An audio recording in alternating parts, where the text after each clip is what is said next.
A very warm welcome to all my students and viewers. This is the Bishop's Heritage School, Patna. And this is assignment number 4 for class 9. And the subject is history and civics. And today we'll be doing the chapter, The Age of the Guptas. The Age of the Guptas. Let's know and get a glimpse of the background emergence of the Age of the Guptas. The Guptas rather. After the decline of Mauryan Empire in 187 BC, India broke apart into separate kingdoms. For about 500 years, these smaller kingdoms fought each other for land and power. India witnessed massive changes in the economic, political, religious and social life of the people with the downfall of the Mauryas. Invasion of the northwest frontier by foreign powers occurred repeatedly. Sangha dynasty, Kanva dynasty came to power and ruled for around 160 years. Beginning around 320 AD, a second great empire rose in India, the Gupta Empire. The empire began under a ruler named Chandragupta I. He was not the real founder, but he established the Gupta Empire, but the real founder was Sri Gupta. Chandragupta I was the first great ruler of the dynasty. At the height of their power, the Guptas ruled most of northern India, and their empire was the largest that India had known since the days of the Mauryas. They also strengthened the power of the kingdom through matrimonial alliances. Say like the Gupta princess and the kings, they used to get married to princes from other empires, and therefore they formed a kind of bonding. India experienced a golden era with the Gupta period, especially during Samudragupta, that lasted until about 540 AD, which was also called, due to the high standards of culture, it was called a golden period because of the high standards of culture and civilization that existed during this period. This period not only saw the revival of Hinduism, but also the unrestrained flow of powerful creativity in the sectors of arts, literature, architecture, education and science. It was at this time India also ventured into expanding its influence beyond its own borders. The Age of the Guptas. Let's discuss about the sources for the literary study of the Gupta age. Literary sources. The history of the Guptas can be reconstructed from the works of Kalidas and literary accounts of foreign travelers like Fahin and Yun Sang. From all these literary accounts, information on the political, social, economic and religious environment of the country during the time of the Guptas can be acquired. Kalidas was the greatest of all Indian poets ever. He lived in the court of Chandragupta II in the 5th century AD. His amazing poetic and dramatic works are a major source for reconstructing the history of the Gupta age. The 4 major poetic works of Kalidas are Raghuvamsa, Ritu Samhara, Kumara Sambhava and Meghdut. The 3 dramatic works for which he is renowned are the Vikramo, Ravishyam, Abhijana Shakuntalam and Malavika Gnanantram. Abhijana Shakuntalam has immortalized Kalidas as it narrates the love story of Shakuntala and King Dushyanta. It is regarded that Kalidas created the hero of Malavika Nimitram in the image of Chandragupta Vikramaditya. Another potent lyrical work by him is the Meghdut or the Cloud Messenger. The literature in the Gupta period was written in Sanskrit. However, the entire collection of his works has been translated into several major languages of the world. We also get to know about the Gupta period from account of the traveler Fahin. He was a Chinese Buddhist pilgrim who visited India in 399 AD during the reign of Chandragupta II. He has left behind the Smritis and some interesting accounts, which are the chief source of knowledge about the life of people during Gupta dynasty. He observed that India under Guptas was peaceful and flourishing. There was a degree of balance and harmony among the social life of people. He characterizes the Gupta administration as mild and benevolent. It was very calm. There was no capital punishment and offenses. I mean, people, if they committed any crime, they were not hanged to death or they were not beheaded. So capital punishment offenses didn't exactly exist at that point of time. Crimes were negligible, and in cases of repeated attempts, the offender's right hand was cut off. The people of that time were law-abiding, honest and free from pointless restrictions. On the whole, the administration was more liberal than that of the Mauryas. In his book, For Koki, meaning the travel of Fahin, he described Pataliputra to be a thriving city, Patna, in the modern era, that had many charitable institutions exemplified by a hospital funded by caring and wealthy citizens. He praised the people as well as the king himself as Vaishnava of the city, since a multitude of religions like Vaishnavism, Shaktism, Shaivism, Jainism. Shaivism, people they used to worship Shiva. Shaktism, they used to worship Mother Goddess or Shakti Mata. Vaishnavism, they used to worship Lord Vishnu. And Buddhism also coexisted harmoniously in the society, which was quite affable. According to Fahen, trade and commerce flourished during the Gupta period. Large groups of people were agriculturists, while others followed professions such as carpentry, spinning, weaving, pot making, goldsmithery, and animal husbandry, taking care of animals. There was no poll tax or land tax, but agriculturists had to pay a part of their produce as tax to the ruler. The roads were kept safe for travelers. The roads were totally kept safe for travelers. There are also archaeological sources from which we come to know about the Gupta period. The Age of the Guptas, the archaeological sources. The Allahabad pillar inscription. Evidence of the majestic Guptas can be found in this epigraph. Harisena, the court poet of Samudragupta, composed the contents that are inscribed, written, carved on stone on this pillar at Allahabad. The writings on this stone pillar give an exhaustive account of the political career of Samudragupta and the kingdoms conquered by him. It was written in Sanskrit and consists of a single sentence of 33 lines, of which only some lines are readable now. This inscription is extremely important due to India's political geography, as it also gives glimpses regarding the social conditions of the ages to which Guptas belong. The name of various kings and people who populated the country at around the first half of the 4th century AD are part of this inscription. The Vishnu temple or Dashavatara temple was also a kind of archaeological source for the Gupta period. The Vishnu temple, the Dashavatara temple. The Vishnu temple, also called Gupta temple at Devgarh, is an important archaeological source to reconstruct the Gupta age. This temple was constructed in the 6th century AD and was built of stone on a raised platform and measured 1.5 meter in height. Tales from the Ramayana adorn the outer walls of the temple, while the pillars and the main entrance are decorated with innumerable carvings and paintings. There is an additional outer wall that stands surrounding the entire temple. The temple is presided over by Lord Vishnu, the god responsible for preservation of this world, which is depicted to be sleeping on a giant serpent that is called underneath Lord Vishnu, Sheshnag. This giant serpent is known as Sheshnag. They say in the Mahabharata, Sheshnag took birth as Balaram, elder brother of Lord Krishna. And in Ramayana, Sheshnag took birth as Lakshman, younger brother of Lord Ram. Nalanda University, the Guptas were patrons of education. They built many colleges and universities throughout their empire. Of these, the Nalanda University at Nalanda in Bihar's Rajgir was the most popular and respected educational institution of ancient India. Kumaragupta I established this university in the 5th century AD. The university had 10 temples, many classrooms, meditation centers, and a big library. Initially, this was a Buddhist monastery, but later became a university. Subjects like Hinduism, grammar, logic, astronomy were taught, and also astrology were taught at Nalanda. Many Buddhists taught at Nalanda, and students were instructed in Buddhist and Hindu philosophy. This university flourished under the rule of the Guptas and was later patronized by Harshavardhan. Nalanda University acted as a guiding light for the people up to the 12th century AD. Subsequently, it faced destruction at the hands of Muhammad bin Bakhtiar Khalji, who was a general of Muhammad Ghori. Of this grand structure, only the relics now exist. Continuing with the age of the Guptas, let's now focus on the emergence of the Guptas. Chandragupta I. Sri Gupta was the founder of the Gupta dynasty. Chandragupta I was a very important ruler. He was a successor and son of Ghatotkach, who ruled from 320 to 335 AD. He was the first to assume the title Maharaja Dhiraj, which meant the great king of kings. He strengthened the power and prestige of his dynasty, or rather dynasty, by a matrimonial alliance with the Lishalvi clan. His marriage with Kumara Devi, a Lishavi princess, helped him in amassing great political gains he was gaining politically by adding the Lishavi principality to Magadh and thereby extending his dominion over Awadh as well, as along the Ganges, Ganga, and as far as Prayag or Allahabad. Thus Chandragupta's empire included a part of Bengal, Bihar and eastern Uttar Pradesh. After Chandragupta I, his son Samudragupta succeeded him to the throne. He was one of the greatest rulers of the Gupta dynasty, who ruled till 375 AD.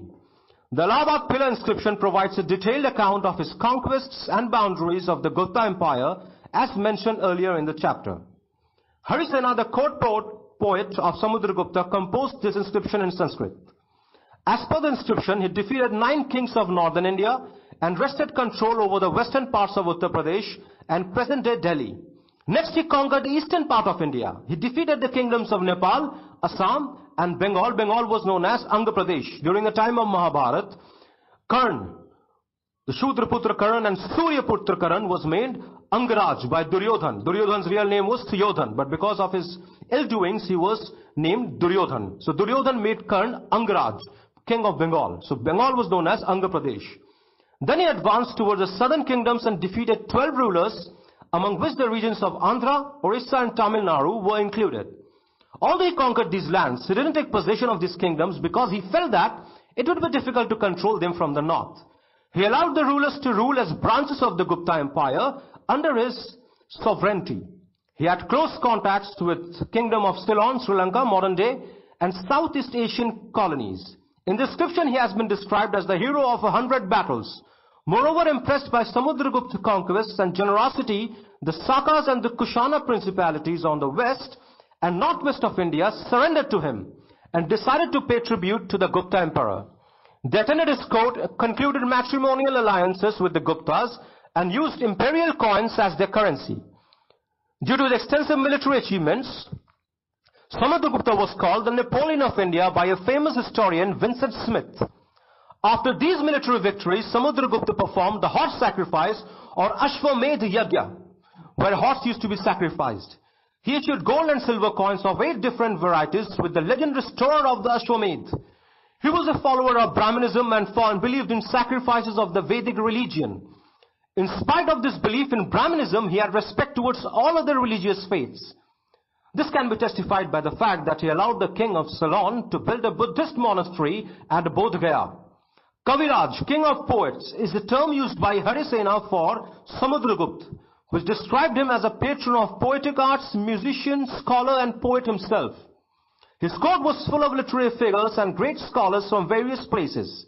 The Samudragupta was not just a very powerful ruler, but also a patron of arts.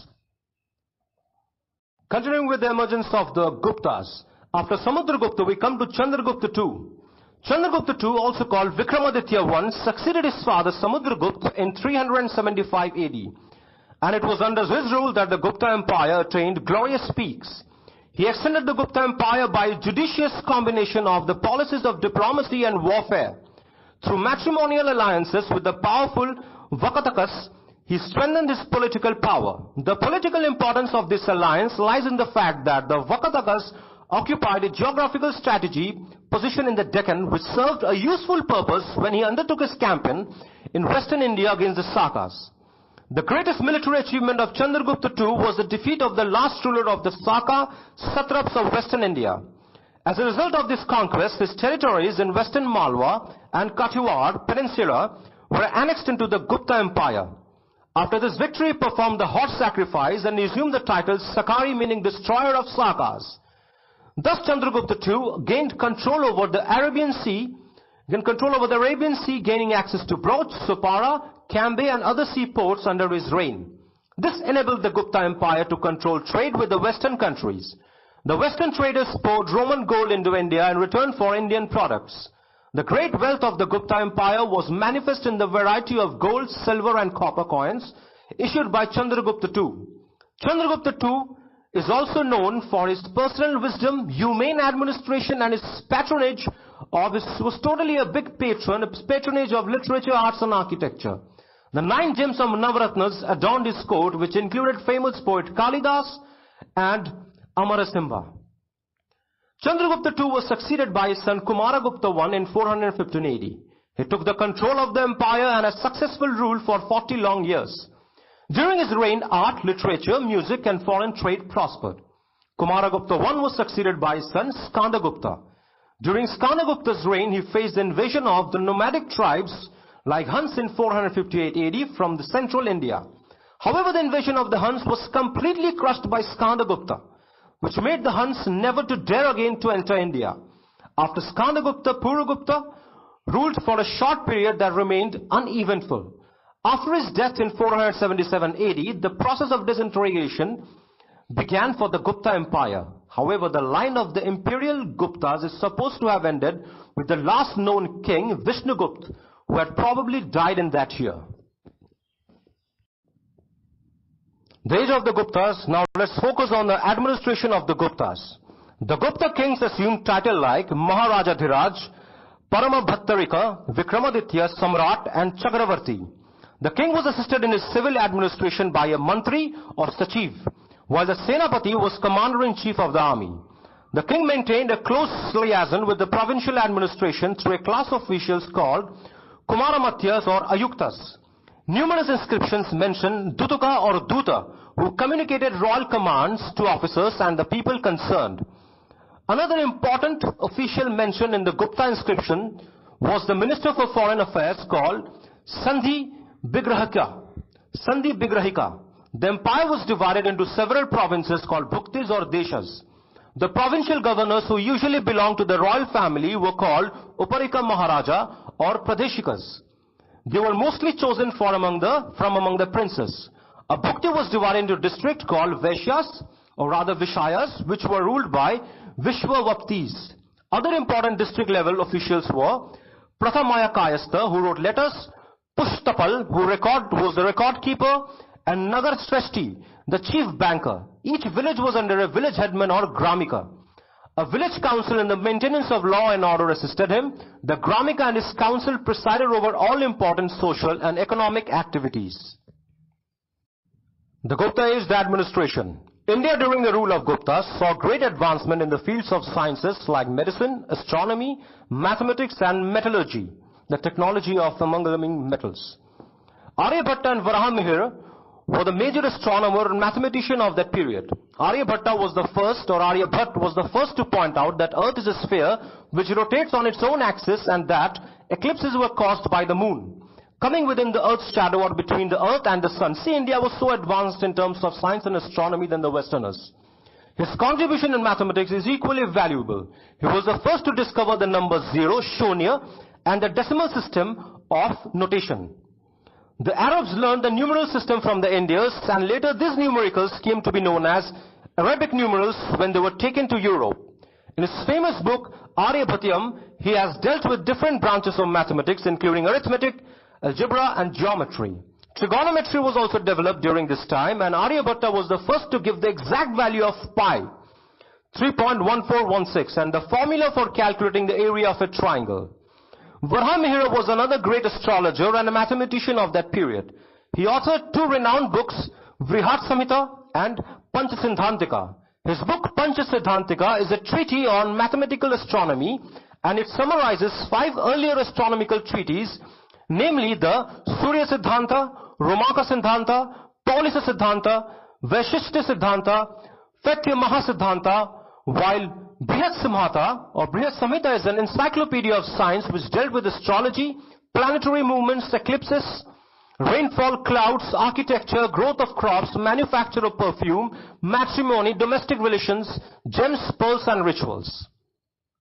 Sushruta Dhanvantri and Charaka were the most distinguished physicians of this period.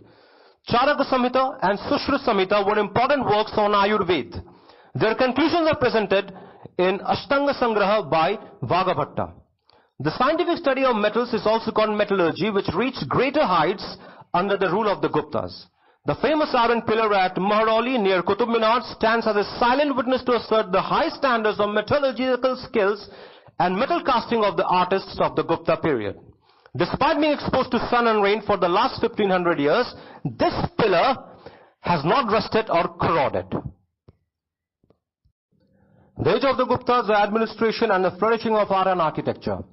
During the Gupta period, with the revival of Hinduism, changes were seen in the sculpture, art and architecture and painting done by the artists of that era. The artists of the Gupta period constructed the structure of the temples with intricate details. They initiated use of permanent materials like brick and stone instead of perishable materials like bamboo, wood, etc. Instead of cave temples, structural temples were built for the convenience of idol worship. The interiors of these temples were plain, and the most holy place, sanctum or sanctorium, was provided with a flat roof to worshippers. The Vishnu temple of Devgarh that has already been described and the brick temple at Bhitaragaon are the two finest examples of Gupta temple construction. The brick temple of Bhitaragaon was constructed in the 5th century AD. The structure of the temple was a pyramid, for its roof and the exterior walls have been adorned with various pictures of statues. Inside the Garbhagriha of the temple, a shivling has been placed. The Gupta period saw the art of sculpture reaching the highest peak of perfection. Sculptors created statues out of stone, wood, bronze, and terracotta clay. Many of the sculptures portrayed Buddha or Hindu deities, and some showed scenes from the lives of important people. The two finest specimens of Gupta sculpture are the seated Buddha at Sarnath. The standing Buddha of Mathura. This 217 centimeter Buddha sculpture, made of red sandstone, dates back to the 5th century. Here Buddha wears a robe which is held in his left right hand, and the robe folds and drapes all around him. The art of painting gained a secular character under the rule of the Guptas. The cave paintings of Ajanta, murals in Maharashtra, and Bagh near Gwalior were the best representation of Gupta paintings. These paintings mostly illustrate episodes from the life of Buddha as depicted in the Jataka stories of his previous lives of Lord Buddha. Some of the Ajanta murals reflect Buddhist values such as love and understanding. Many of the scenes include graceful images of kings, queens, musicians, dancers, and forests decorated with flowers, trees, and complex patterns. Thus we can say Gupta artists were skilled painters, and their paintings have been praised for their range of designs, richness, bright color, and dynamic finish even today. Now we come to the last segment, the causes for the decline of the Gupta Empire. One of the major causes of the decline of the Gupta rule was invasions of the Huns or Shvetahana, white Huns, the white colored Huns who used to come from China, who invaded Iran and then India in the 5th century AD. The Huns were a tribe originally lived in the region to the north of China. They were a kind of warlike tribe. They're barbarics. They were like the barbarians. And they had the leaders, chieftains like Toramona and Mihirakula. A Gupta scion named Narendra Gupta is said to have checked the initial invasion of the Huns, but later Hun invasions seem to have weakened and totally destroyed the very spinal cord of the Gupta Empire. The fall of the Gupta Empire resulted in the rise of various small kingdoms. One of these was Thaneshwar, a kingdom near Kurukshetra, which soon rose to power under the last great ruler Harshavardhan.